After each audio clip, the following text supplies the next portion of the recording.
What's up, everybody? Mr. Forrest back with a brand new series called Ed Goes Underwater. Guys, this is for epic Bible fun 2021.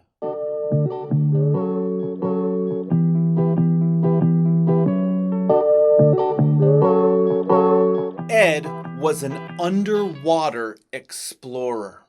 He was Jacques Cousteau. He was the crocodile hunter. He was Jeremy John Wade from River Monsters. He was Captain Ahab, but better. His massive biceps and his powerful legs allowed him to cut through the water at high speeds. He could swim faster than most people could run. He had an XVP 900 spear gun, and Ed had set several records. Ed had caught the largest recorded Japanese spider crab at 44 pounds. He caught the world's largest lion's mane jellyfish, 7.5 feet long, with tentacles that were 120 feet. He caught the world's largest great white shark with his bare hands. She was over 20 feet long. She weighed over 3,000 pounds. Jaws? Pfft. Jaws had nothing on Bessie. That story happened when Ed was the captain on the good ship Lollipop, and he decided to go for a swim after his crew just chummed the water.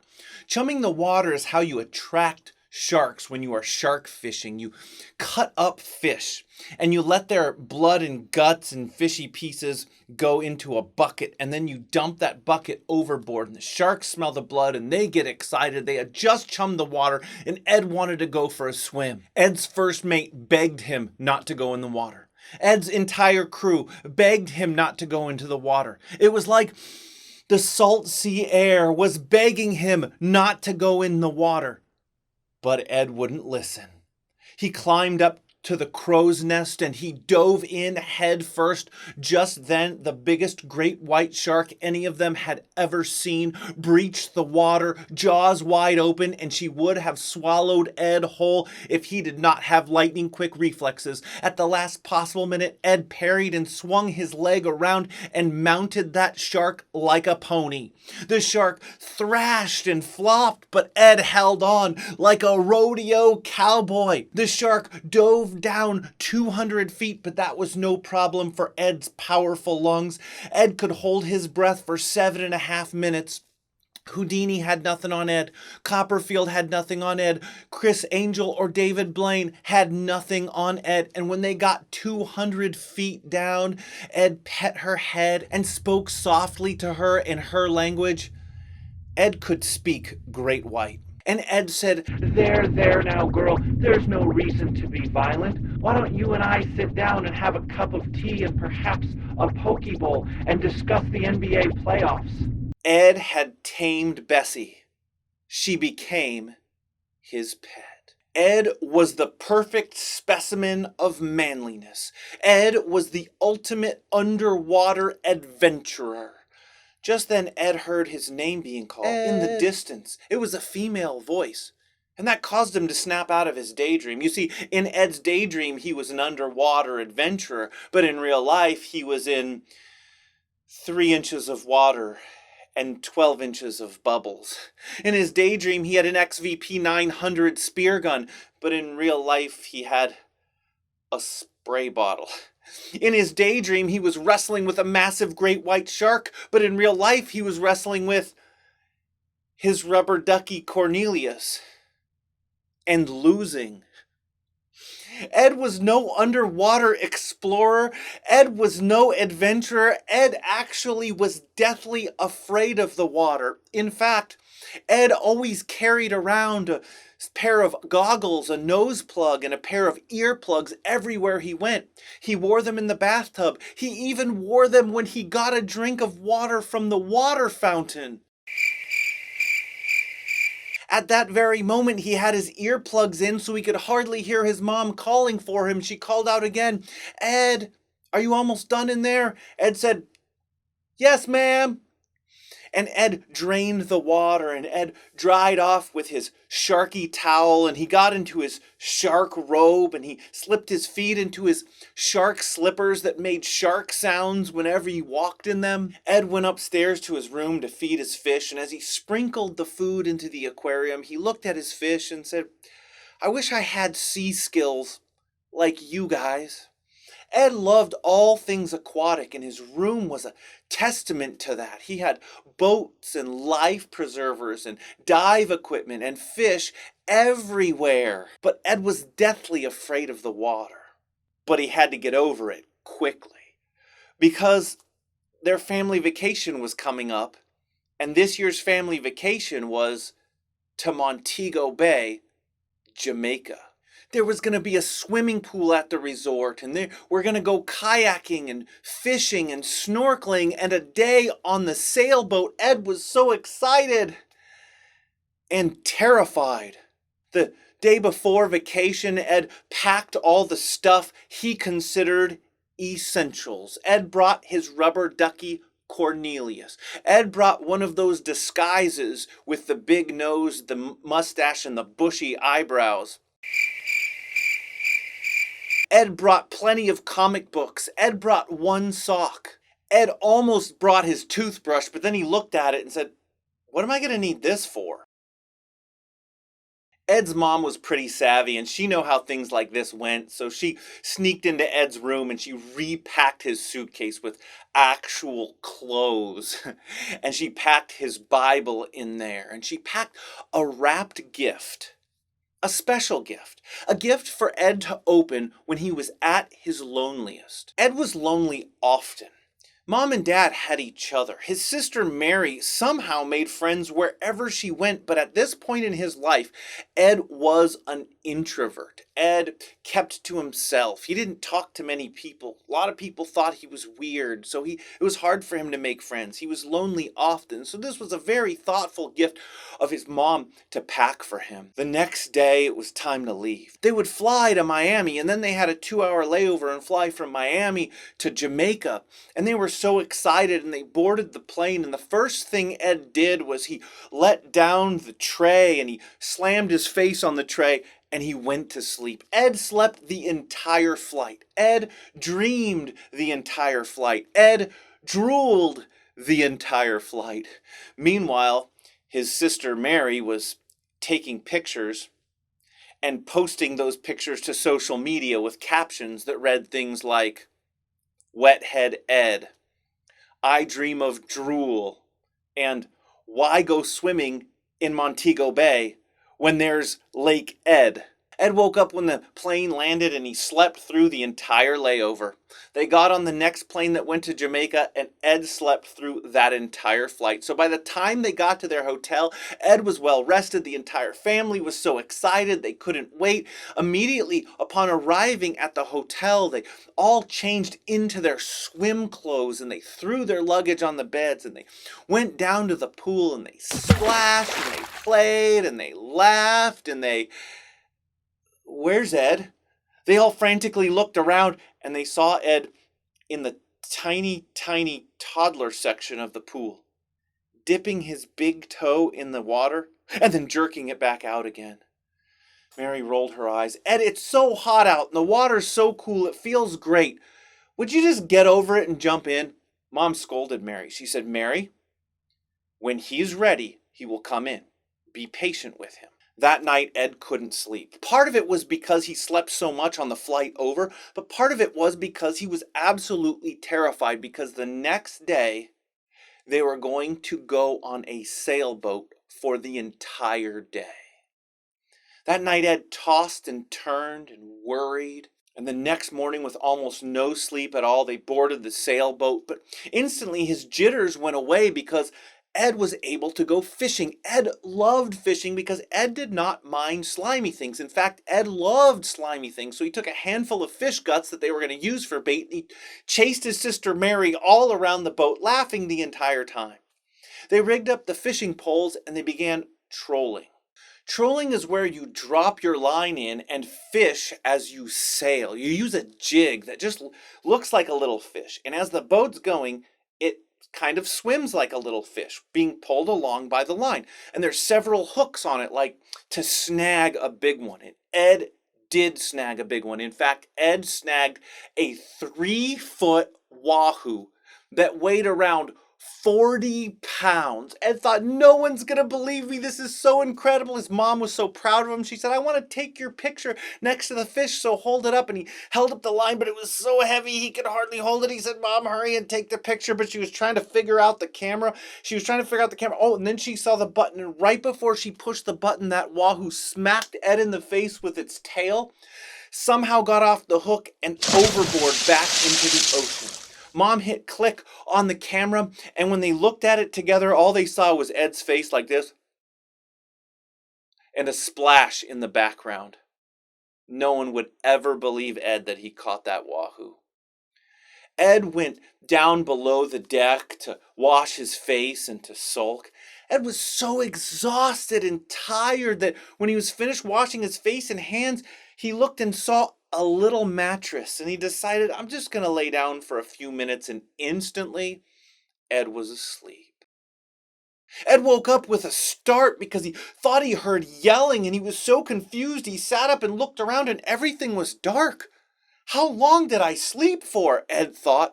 He looked at his watch, and it was still the middle of the day. He was thoroughly confused, and he ran up on deck, and what he saw made his jaw drop. They were in the midst of a tropical storm. The wind was blowing crazy hard. The rain was coming down with such force that it stung when it hit Ed's skin. His dad was shouting something, but the storm was so loud Ed couldn't hear it. So Ed ran toward his dad, but the swells in the storm were pitching the boat, and as Ed was running toward his dad, the boat pitched and tossed Ed overboard into the ocean. Immediately Ed panicked because Ed could not swim. But even if he could swim, the ocean was too powerful for him to get back to the boat. The swells tossed him, and more times than he could count, the water went over his head, and he struggled and clawed and fought to keep his face above water, to stay alive. And the salt water burned his eyes, and many times when he gasped, he got a mouthful of seawater, and it burned his throat, and he was coughing and spitting and choking, and he saw as the boat floated away off into the horizon until it was just a speck, and then it was gone. Exhausted from fighting and struggling, Ed whimpered, God save me, I'm drowning. Ed woke up with the sun beating down on his face, and once again he was thoroughly confused. It was so bright. He shielded his eyes and he sat up, and when his eyes adjusted, he looked around and he saw that he was on a beach. But none of it looked familiar, and he couldn't remember where he was or how he got there. And then he remembered the storm and the boat and his family, and he jumped up and started running as far and as fast as he could, but everywhere he ran, he didn't recognize anything, and it didn't take long before Ed realized he was on an island.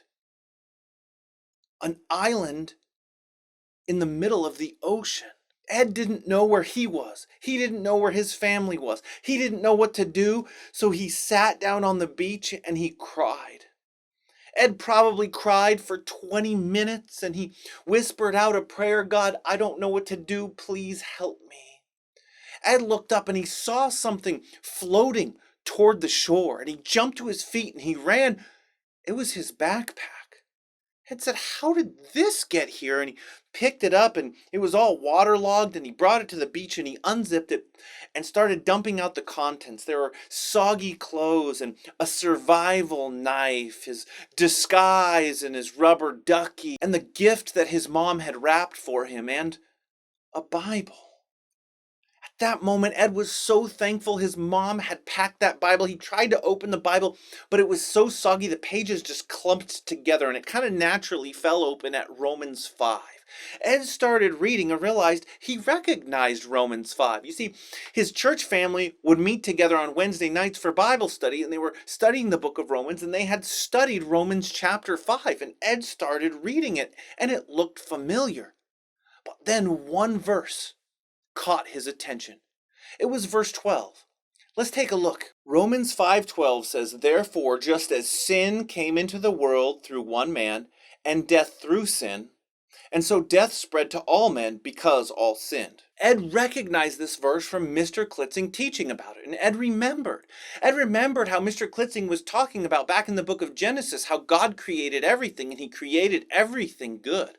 In fact, it was perfect. There was no sin, there was no pain or sickness or natural disasters or death. Everything was just right. But then the first two people that God made, Adam and Eve, chose to rebel against God. And they brought sin into the world. Sin is anything we do, say, or think that breaks God's law. Can you say that with me? Sin is anything we do, say, or think that breaks God's law. I'm going to say it one more time because I want you to remember it. Sin is anything we do, say, or think that breaks God's law or his rules. And God had made one rule for Adam and Eve, and that was don't eat the fruit of one specific tree. They could eat anything else that they wanted, just not that. But they thought their way was better than God's. They thought that they would be in control of their lives instead of God. And so they disobeyed God, and that's called sin. And they brought sin into the world. And when they brought sin into the world, everyone who's ever lived since Adam and Eve has been born a sinner. Ed thought about that for a second. Well, that makes sense. No one ever taught me how to steal. No one ever taught me how to lie or cheat or be selfish or rage. Those things have always come naturally to me. It's not like when I was 3 years old, I was in a class called Cheating for Toddlers 101. You see, we are all born sinners, but we also choose to sin. Every time you disobey or disrespect your parents, you are choosing to sin. Every time you say a bad word or tell a lie or rage or hate someone or are selfish in your heart or lie or cheat, you are choosing to sin. And sin separates us from God. For the first time in his life, Ed realized he was a sinner. It was bearing down on him. Suddenly he remembered the times that he had cheated off Steve Kahara's spelling homework. Suddenly, Ed remembered the time where his mom told him to take out the garbage and Ed rolled his eyes and grumbled the entire time. Ed remembered the time he didn't have any money and there was a pack of Trident gum. It was a new flavor that he really wanted, so he looked around and made sure no one was paying attention, and he put it in his pocket. He stole it. Ed remembered the time that he accidentally spilled ink on the carpet, but then he told his parents that the cat had done it. He lied. Ed realized for the first time sin isn't this abstract thing that affects other people. Ed was born a sinner, and every day Ed chose to sin, and because of his sin, he was separated from God. Ed stood to his feet and he looked off into the horizon and he said, like I am separated from my parents by this vast ocean, I'm separated from God because of my sin. Ed's mind was racing. His head was spinning. Where was he? Would anyone ever find him? Where were his parents and sister? Were they okay? Come back next week and find out. Guys, I hope you enjoyed this week's episode of Ed Goes Underwater for Epic Bible Fun 2021. Here's how it works, guys. I have put a link in the description of your weekly take-home paper. And on it, you have your memory verse for the week, your fact from the week, because we're learning 5 facts about God's wonderful salvation. You have an activity to do, and you have a Bible reading passage. Please complete that entire sheet and then have your parents email me and I will mark it down. And if you do all the work, you'll get a prize for the week and you'll have your name put into the drawing for the grand prize. In this week's grand prize, we have giant gummies.